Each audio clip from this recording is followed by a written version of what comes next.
Hi everyone. Welcome back to our n8n automation series. Today, we're focusing on the most important skill for succeeding with n8n, data handling. This is how you make your workflows truly work with the information you have. In just 5 minutes, we'll cover all the core basics, JSON, lists, items, node execution rules, and how to access data with expressions. We'll even include a quick practical demo to tie everything together. Let's dive in. First, let's quickly recap nodes, since they're the building blocks we covered last time, and all data handling occurs through them. You can think of nodes as the atoms of your workflow, which are divided into 3 types. Entry point, this starts the workflow, such as pulling data from Google Sheets. Function, this processes the data, like filtering it for specific criteria. Exit point, this finishes the workflow, for example, by sending an email. All the data we discussed today flows through these nodes. Simple, right?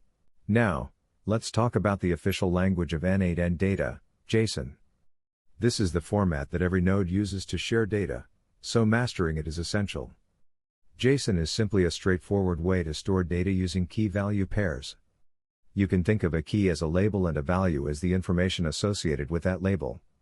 For example, in the pair age, 22.1, age is the key and 22.1 is the value. All JSON data is wrapped in curly braces, keeping everything organized and easy for n8n to read. There's no fancy coding involved, just a simple, consistent structure for your information. Next up, let's discuss JSON lists, because we rarely work with just a single piece of data. A list is a collection of JSON objects wrapped in square brackets, and it's similar to a table in a spreadsheet. Each JSON object represents one row in the table, while the entire list corresponds to the whole table. It's a straightforward mapping. This is how n8n manages multiple pieces of data at once, such as a list of student records or form submissions. Now, let's talk about the most important term in n8n data handling, item, and items. You'll see this everywhere in the n8n UI, so it's essential to remember. An item is a single JSON object.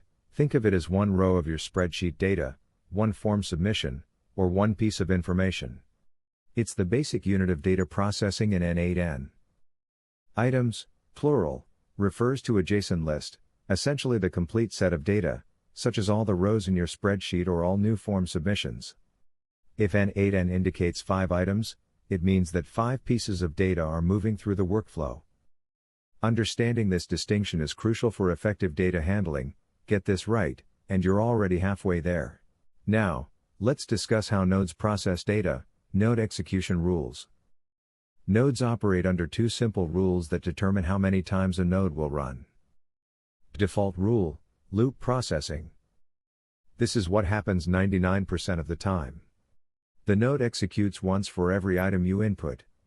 So, if you have 3 items, or 3 rows of data, the node runs 3 times, processing each row one by one. This approach keeps the data independent and helps avoid errors. Exception case, execute once. Some nodes only run one time, regardless of how many items you input.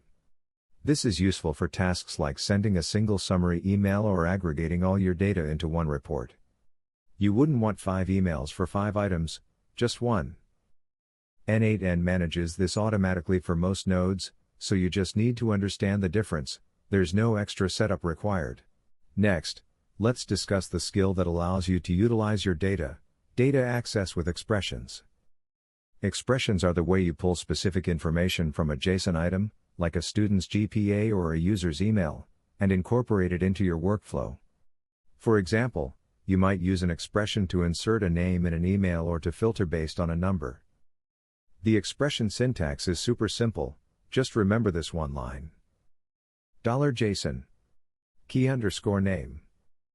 The double curly braces indicate to n8n, this is a data expression. Pull the info from here. $JSON refers to the current JSON item we're processing. Key_name is the label of the data you want, like age, GPA, or student_ID. Example, if your JSON looks like this. The expression, $JSON. Gender, will extract male. That's it. No coding needed, just a simple formula to access exactly the data you need. This is how you make your workflows dynamic and personalized. Now, let's bring everything together with a quick hands-on demo scenario. This will be what you actually build in n8n, and it incorporates everything we just learned. The goal is to filter out low GPA students from a Google Sheet and send a notification email. Entry point, Google Sheets trigger. First, we'll pull all the student data. This represents your items, a JSON list of student JSON objects. Reading data, n8n will parse the sheet into individual items, with one for each student. Function node, filter. Next, we'll apply the loop rule to process each item one by one. We'll keep only the students with a GPA less than 1.0. Here, we'll use JSON key value pairs to check their GPA. Exit point, send email.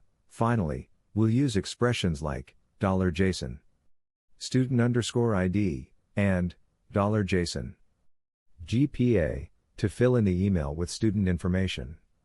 This node will follow the execute once rule so that it sends one summary email containing all the filtered students.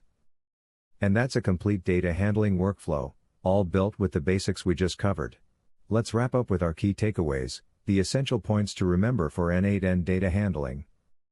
Nodes are the foundation, entry, function, and exit points are what move and process all your data. JSON is n8n's data language. It uses key value pairs enclosed in curly braces, and JSON lists in square brackets, are equivalent to spreadsheet tables. Item versus items, one item represents a single JSON object, or one row of data, while items refer to a JSON list, which is the entire table. Make sure to learn this distinction. Node execution, by default, nodes process in a loop, one run per item. However, they execute only once for summaries or aggregations. Expressions, using $JSON. Key, allows you to pull specific data, which is the secret to creating dynamic workflows. Mapping, in this context, a table is a JSON list, and a row is a JSON item. This mapping is crucial for designing effective data flows. That's n8n data handling in 5 minutes. This core skill transforms basic node workflows into powerful and useful automations. Now you can take any data, process it, filter it, and use it exactly how you need. If you have any questions about JSON, items, or expressions, feel free to drop them in the comments below. I'm here to help. If you found this tutorial useful, please hit like and subscribe for more n8n tips. Next time, we'll build this exact GPA filter workflow step by step. Live in n8n. Thanks for watching. You now have all the skills needed for data handling to create amazing n8n automations. Happy automating!